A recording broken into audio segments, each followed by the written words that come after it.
Okay. Um, all praise going on is most certainly due to the most High God of the patriarchs Abraham, Isaac, and Jacob, and peace to you in the name of the Son Jesus. I count it truly a blessing each and every single time that I can come to preach the word of God. Never do I count it as a light thing to do. So I've been trying to do this uh, lesson for the last 20 minutes. I don't know what's on YouTube or it's in my computer. Nevertheless, we're gonna keep it moving. And I want to deal with this something that's going on politically, and I don't put my stock in politics, so don't get me wrong in saying this, but it is refreshing in this instance. I'm not saying in anything else because I don't know this particular individual, but I know what he's saying right now is correct. What I'm about to read. This is from Christian Headlines, and it says unborn lives matter. NC's first black lieutenant governor compares abortion to slavery. Okay, so this is from yesterday. It says the first black lieutenant governor in New York, no, excuse me, in North Carolina's history urged pro-lifers during a rally that this month to continue speaking out for the unborn, saying that activism is similar to the abolitionists' fight against slavery in the 1700s and the 1800s. Lieutenant Governor Mark Robinson, a Republican, made the comments during the annual rally in March for Life. He actually made it on January 16th, which was held exactly 1 week after he took the oath of office.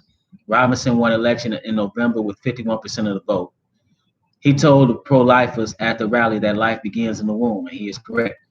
Um, Quote, if we do not purge abortion from our listen to what this man said, and I've been saying this. He said, if we do not purge abortion from our shores for the course of life the same way we purge slavery for the cause of liberty, this nation will not continue to stand. Common sense tells you judgment has to come. Okay? Abortion, he said, is a moral evil like slavery. He also compared pro-lifers to the abolitionists of yesteryear. He said, years ago, there were some other folks who stood where you're standing and understood that a nation that believes that all men were created equal could not stand and say those words and allow slavery to be on our shores. It is the same way with us today, he said. We cannot say we believe in equality. We cannot say that Black lives matter or all lives matter or blue lives matter until we say that unborn lives matter, because that is where we all started. Robinson sparked controversy during the general election, which is crazy, just to show you how wicked this nation is, that this is a controversial statement. He said this during the general election. He said, in this nation, they will send you to jail for this. Listen, man, listen to what this man said. I'm gonna start over. Because it's rare to hear common sense in politics today. He said, quote, in this nation, they will send you to jail for destroying the egg of a bald eagle or convict you for killing a manatee in Florida. But we are going to allow murder of the most innocent human beings on earth. Unquote. Then he said something, had the audacity to say, they want us to quit, they want us to be silent. I will not, I will continue to raise my voice, unquote. Man, the comparison that he made was very powerful. It's just common sense. It's something that you don't see in the political arena. I call it Barnum and Bailey, the circus today. But it was refreshing. Now I don't know this lieutenant governor on anything else, but on this issue, I 100% agree. And just bringing attention to the fact that killing in the womb is wrong. Okay, and you know, it's something that kind of people just kind of want to gloss over. I talked about recently how I almost said Obama, but that same thing, Biden, he's trying to federalize, you know, put it in the federal arena in the sense of making sure that you can always get an abortion. And you think about it, Black folks in this country have killed 20 million babies. America's killed, as a nation, conservatively, have killed 62 million babies. And I'm gonna keep talking about it. I wrote a book about it, Killing Black Innocence. As a matter of fact, let me just show it to you. And this is not to pub this book. This is just, this is an issue.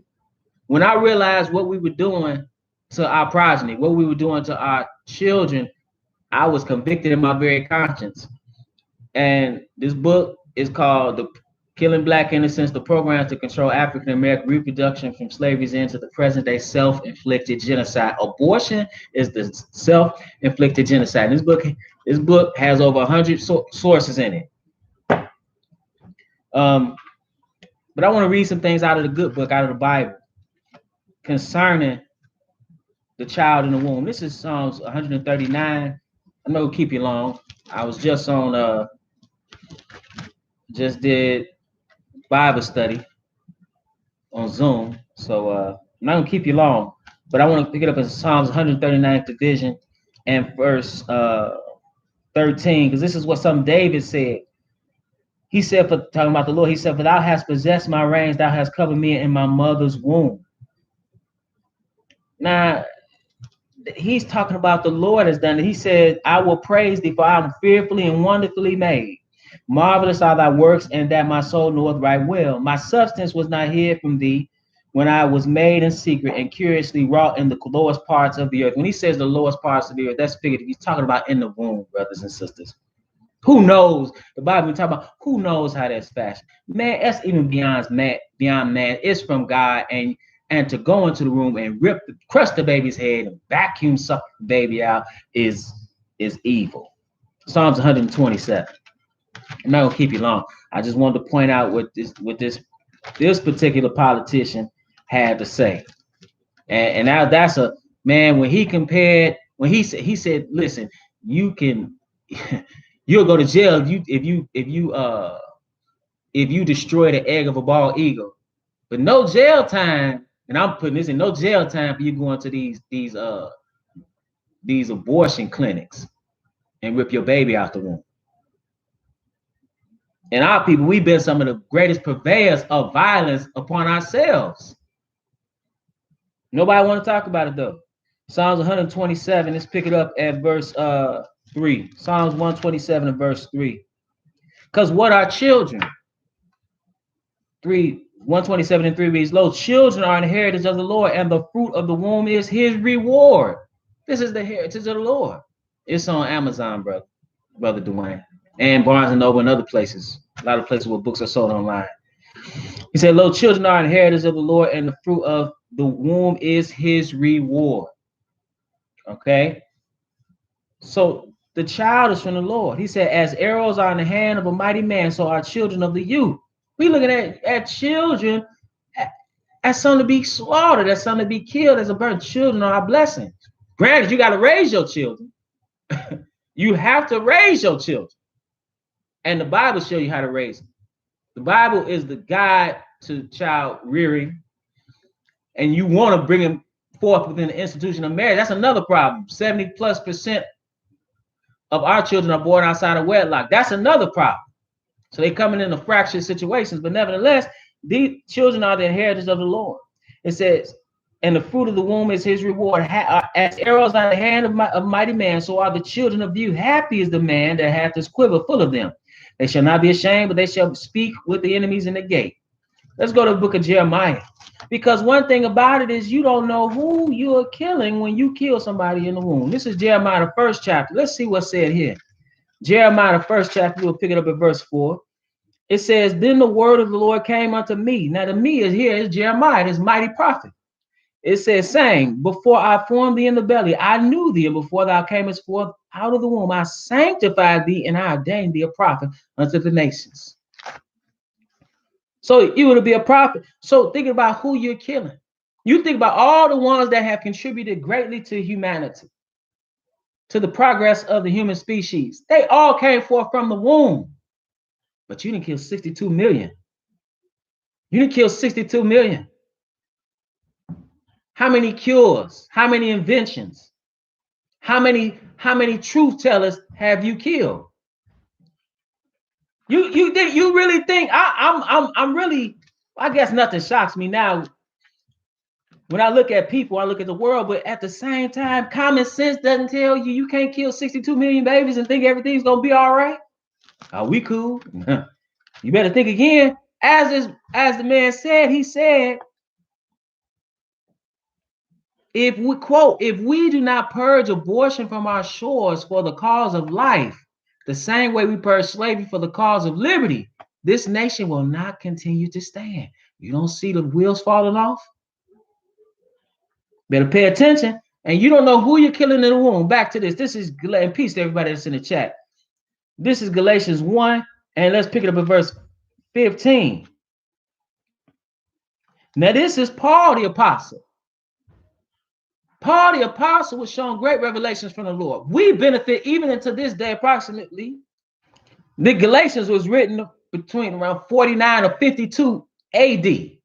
It's 2021. We still benefiting from what Paul did and from what he wrote. And it says here, but when it, in verse 15, Galatians 1 and 15, but when it pleased God, who separated me from my mother's womb and called me by his grace.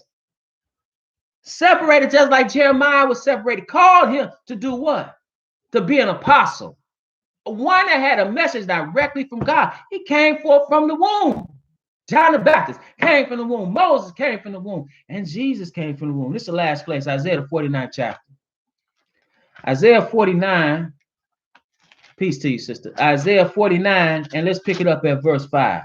One verse here. I'm not going to keep you long. Like I said, I had Bible study on Zoom, so I'm not going to keep you long. But I just wanted to, I saw this and I wanted to bring it out. This is Isaiah the 49th chapter. He said, listen, O isles, in verse 1, listen, O isles, unto me, and hearken, O ye people from far. The Lord hath called me from the womb, from the bowels of my mother hath he made mention of my name.